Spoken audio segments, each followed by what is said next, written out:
د مور دردېدلی زړه.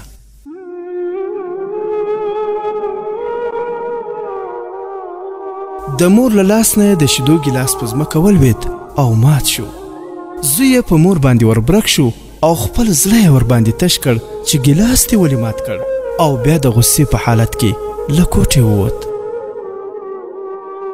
مور یې چې د زوی غصه ولیده نو د خپل زوی د ماشومتوب دوره یې په ذهن کې راتېره شوه.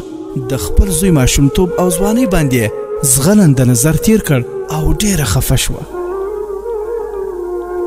بالاخره کاغذ او قلم یې په رېږدېدلي لاس راواخیستل او خپل زوی ته یې یو پیغام د اوښکو په باران کې ولیکه او بیا کټ کې ویده شوه. کله چې زوی بیرته راغی نو مور یې ویده وه او لاس کې یې لوند کاغذ نیولی و. زوی یې کاغذ له لاس نه راواخیست او لاندې پیغام پکې لیکل شوی و: زما ګرانه زویه، زما د سترګو توره، زما د زړګي سره، زه ډېره بښنه غواړم چې ستا په مخ کې مې ګیلاس مات کړ، مګر یوه خبره مې په خلاصو غوږونو باندې واوره. ما قصدن ګیلاس مات نه کړ، بلکې زه اوس بوډۍ شوم.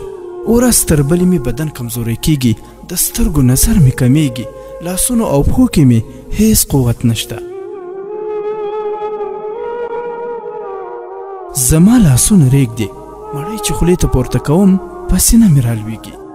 د ځوانۍ په شان خپل کالي پاک نشم ساتلی تر څو چې خوشبویي استعمال کړم او خپل نظافت ته پاملرنه وکړم. نو هیله ده ما ملامته ونه ګڼې، ځکه چې د خپلو کالیو اغوستلو او بوټانو پښو کولو توان هم نه لرم. مهرباني وکړه، ما سره همکاري وکړه. تشناب ته د حاجت رفع کولو لپاره نشم تلی. نن زه ستا د ماشومتوب دوره کې یم. آیا ستا په یاد دی چې ما به ته تر لاس نیولی وې تر څو چې قدم وهل زده کړې؟ ستا د هر قدم اخیستلو سره به ما د خوښۍ احساس کاوه چې زوی مې رالی شو. ستا ژړا او خندا ته به زه شپه او ورځ لاس په نامه ولاړوم. ستا د ارامۍ او خوب لپاره مې خپل خوب ځان باندې حرام کړی و. پوره 9 میاشتې مې خېټه کې وګرځولې او هره ورځ به مې ستا راتګ ته شمارله.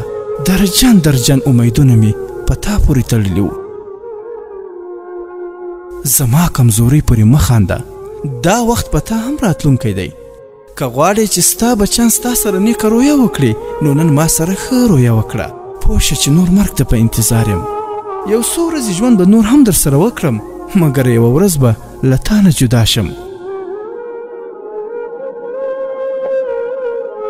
نو ما سره په ورین تندي خبرې وکړه. ما له خپلې مسکا او خوږو خبرو څخه مه محروموه. ته چې کله دنیا ته راتلې نو زه ستا سره وم. اوس چې زه درنه روانه یم نو ته هم ما سره اوسه. زوی چې د مور پیغام ولوست نو په خپله تېروتنه ډېر پښیمانه شو. کله چې مور راویښه شوه نو د خپلې مور په پښو کې یې سر کېښود او له مور څخه یې بښنه وغوښتله او د خپلې مور خدمت ته یې ملا وتړله.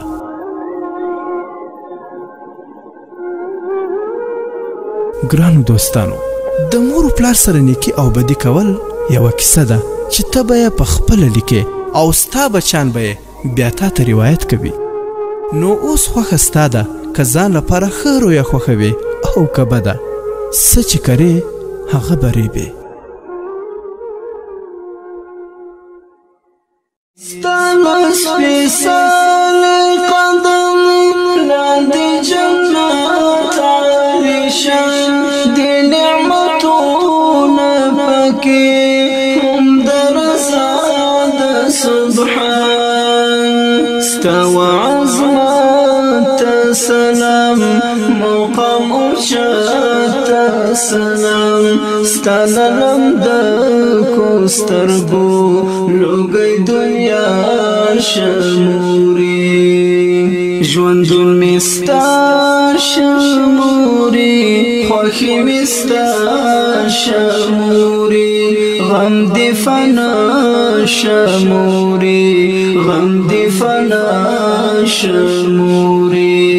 ته آئینه د مینې، فرشته د مینې، زما وړوکی جهان قربان لتا شموري